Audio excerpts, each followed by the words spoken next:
tuer. Même pas vous décider. Bambana, c'est là. Regarde comment ils sont maltraités.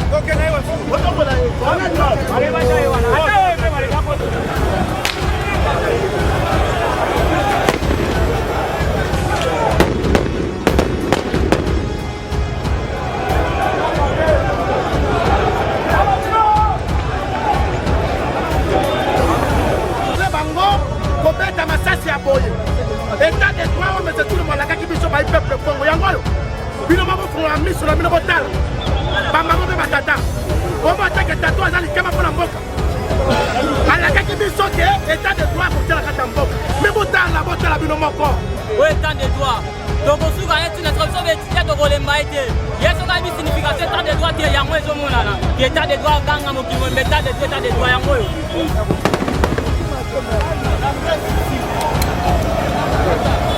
La presse, c'est bon. La presse.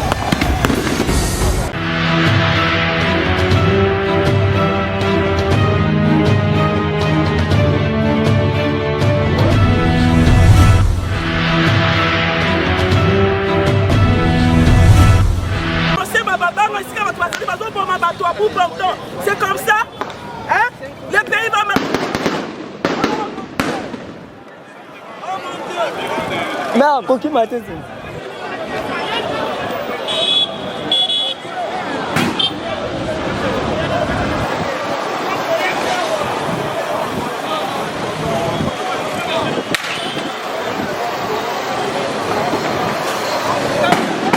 De la police, il y a deux personnes, un militant la biso les réels.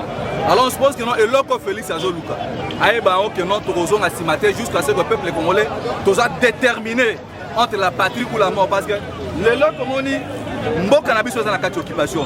Tous ces bandits qui sont ici, les policiers, avec leurs dirigeants, ils ont travaillé pour les Rwandais.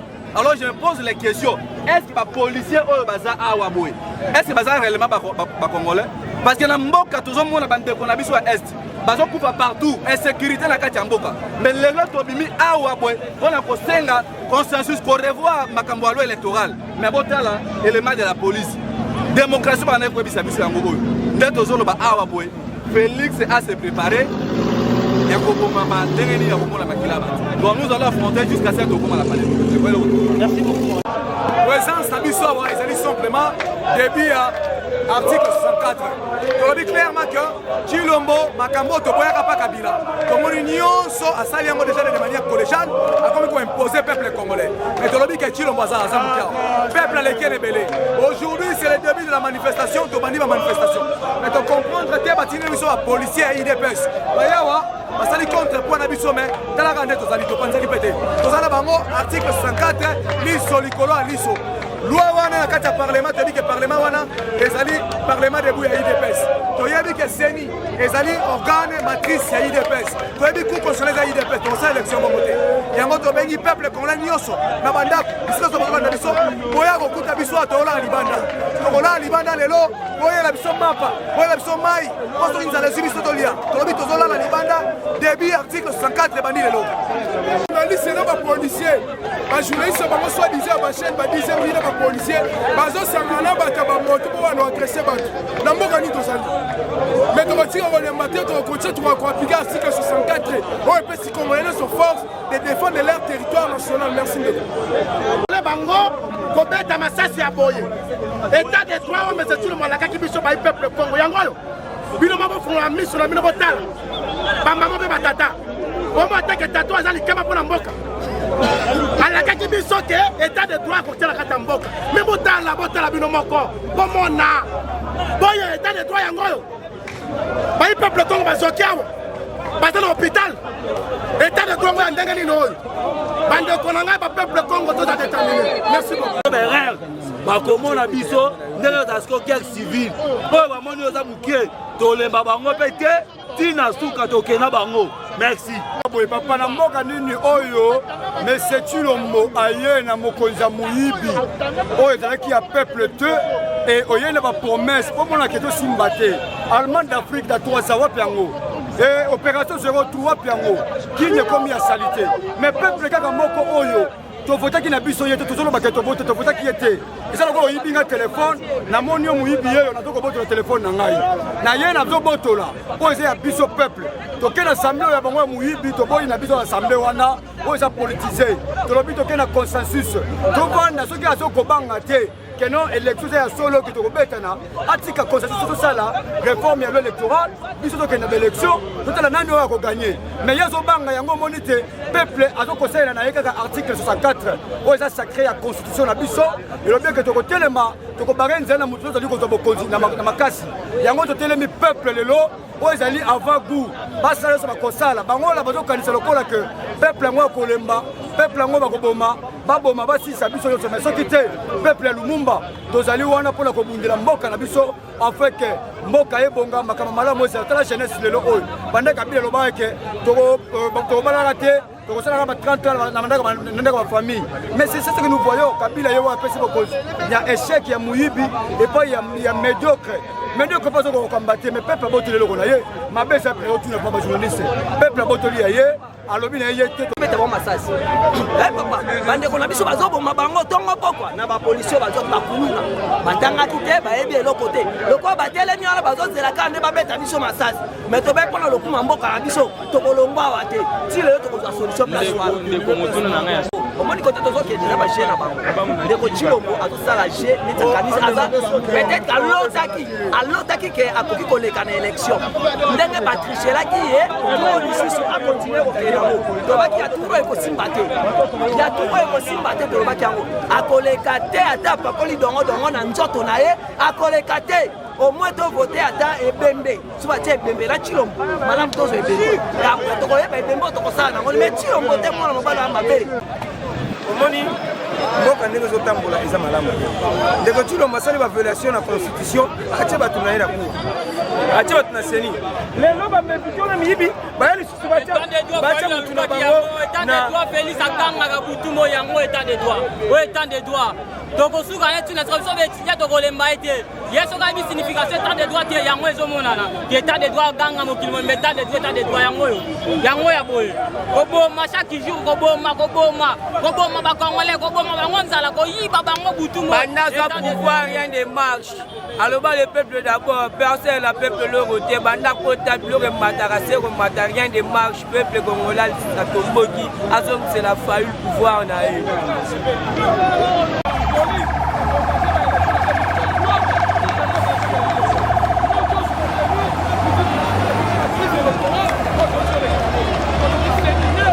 électorale ya Busoba c'est pour ça moi tolobi ete ba député ba concesser en aucun jour tant que biso toni na balabala déjà oyo epesi biso changu feve tolobi yango ekosila sikoyo te biso tokosongela yango na changu lokola batiaki yango soni neutre soni rouge biso attaque basortisa ya changu oyoka basi ya quartier 3 na inde liboma ya Felu Martin Fayulu na yeyo tolobi ete tokosonga tokosala oyo esenge tosala na changu biso ezali boye kosila koyoka badepute oyo ya basongolo diongo bakendaki koexamine loi électorale batia yango en faveur ya Chilombo pour que Chilombo lobi ayiba moponomi abima président na moyibi bosila koyoka oyo esila koleka mutu anomaki ye comme président ezali Kabila tour oyo asolinga ye moko mitia na makasi yango biso tant que peuple tolobi ete loi wana oyo basongolo diongo badepute union salite bakomanye kuna biso tolobi ekoleka te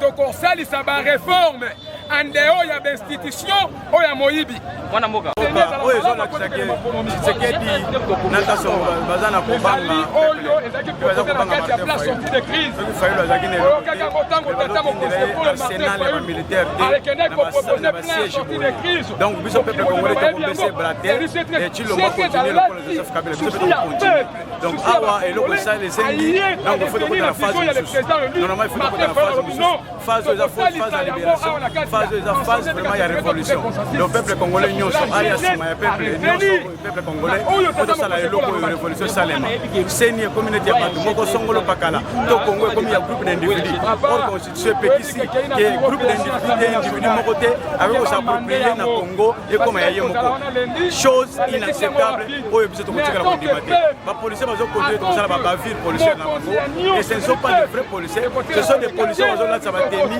inutilement et baza na bamission bazopesa bango tuer assassiner c'est ça leur émission donc biso mpe tokotika te toza déterminé il faut tolibere mboka oyo tokolemba te mingi akoloba te na esika na bacameramen tala baexplosif oyo babwaki na kati ya siège ya esili bapolisier na bamilitaire baviole propriété privée siège ya esili eza propriété privée bakotiti na kati babeti masasi babale réel état de droit oyo bandeko na biso ya idps balobaka nde yango oyo botala état de droit bandeko ya idps naotala bino na miso état de droit yango oyo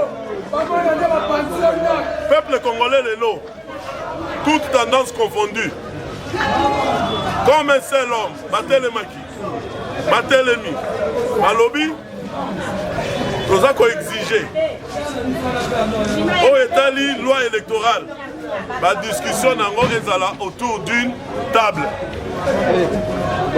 Cela veut dire toutes les parties prenantes, FCC, Union Sacrée, la Mouka, la société civile, Kofanda, la Mesa Moko, Tosolola, Tobimisa, Otobengi consensus, Boyokani, na o etali loi électorale. Na o etali loi électorale. Mais badongolo miso, bato baza la pouvoir lelo. Pouvoir ya IDPS. Batindi ba policier, ba militaire, baye ko beta masasi de balles réelles de la siège ya incident ya président Martin Fayulu.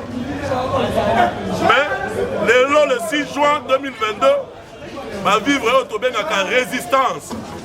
Les lois décidé là qu'ici que il y a des contrôler résistance dans la République démocratique du Congo. Bayena Masasi, Bayena Baobu, mais dans la tisi ko biso la bango face à face. Ça bango kuna. Biso la bango face à face. Atanga na za muluba menazo bundela mboka na ngayo. Mboka na ngayo eza Congo ndeko na biso lo baki to ko pouvoir to ko kisa. Congo Allemagne. Bande ko na biso ba solai. Bakosala.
Nous disons non, on a la marre de ce pays. Oui, à la constitution électorale, puisque nous, peuple congolais, ensemble, nous faisons le Congo, nous disons non. Oui, à la constitution électorale. Nous nous mettons, nous tous ensemble, dans une même table, pour que nous puissions discuter sur la loi électorale. La loi de la CENI n'est pas une loi d'un cas ou d'un groupe d'individus qui se réunissent pour dire que non, nous sommes ceci, c'est là. C'est question de la République. C'est pour cela que nous disons non. Nous ensemble, le peuple congolais, nous disons non. Nous, le peuple congolais, nous allons combattre jusqu'à la mort.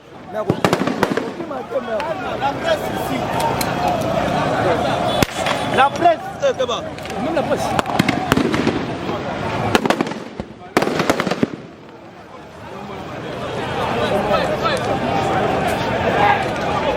Non.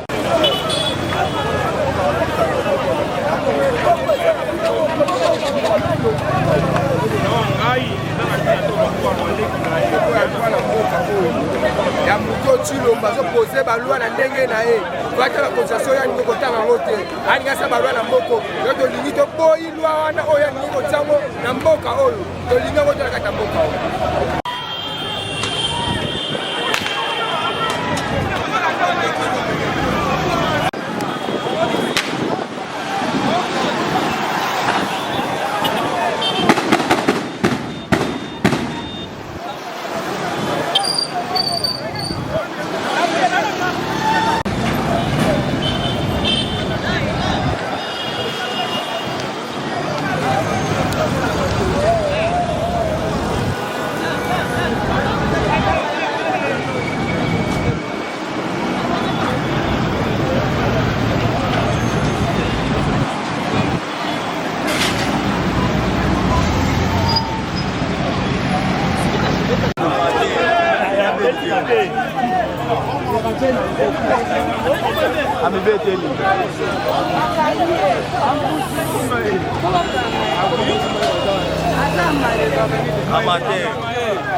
Ce n'est pas normal dans un pays comme ça.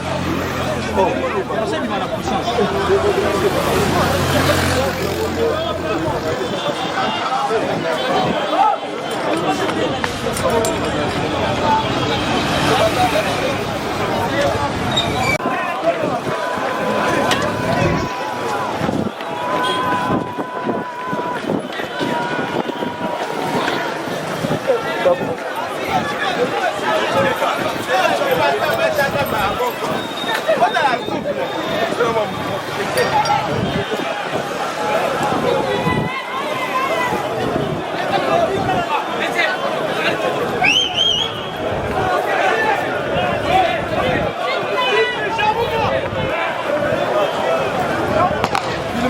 Filmez un peu.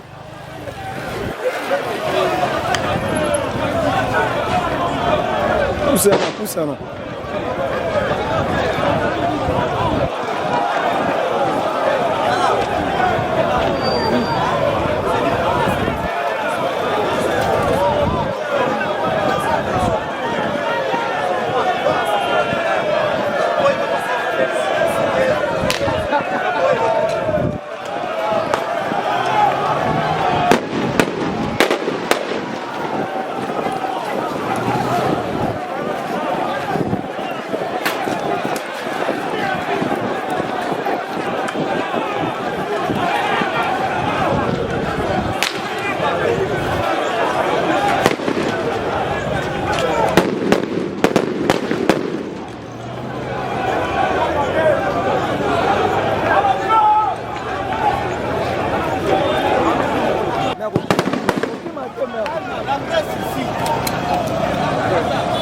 La presse, même la presse.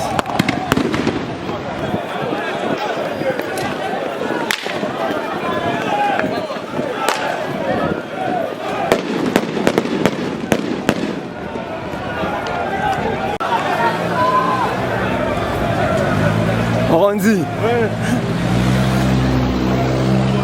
Ouais.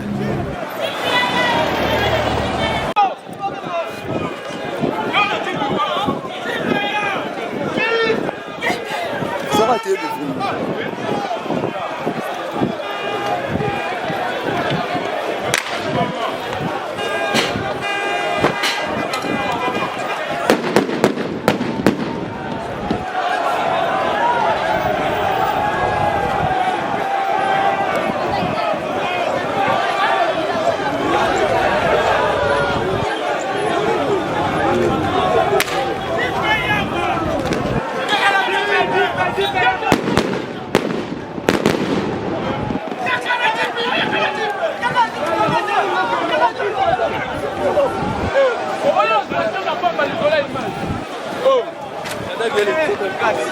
Mais les uns ciment.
Bilembo, ça te fait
c'est loi électorale, ils ont tué un membre de décider. Regarde comment ils sont maltraités.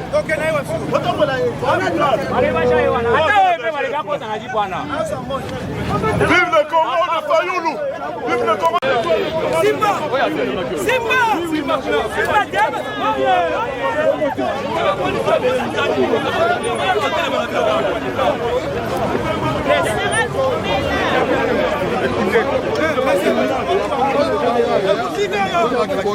des aventuriers. Ils veulent créer un incident. Heureusement, il vient d'arriver, il n'y a rien. Il y a personne qui est blessé normal. C'est égal à la les opérations sont pas faites. Ok.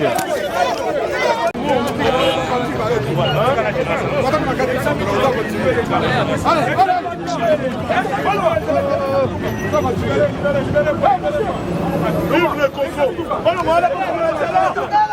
Vive le Congo de Lumumba. Vive le Congo de Fayoulou. Vive le Congo. Le corps électoral ne passerait pas. Tu sais qu'elle va marcher.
Foto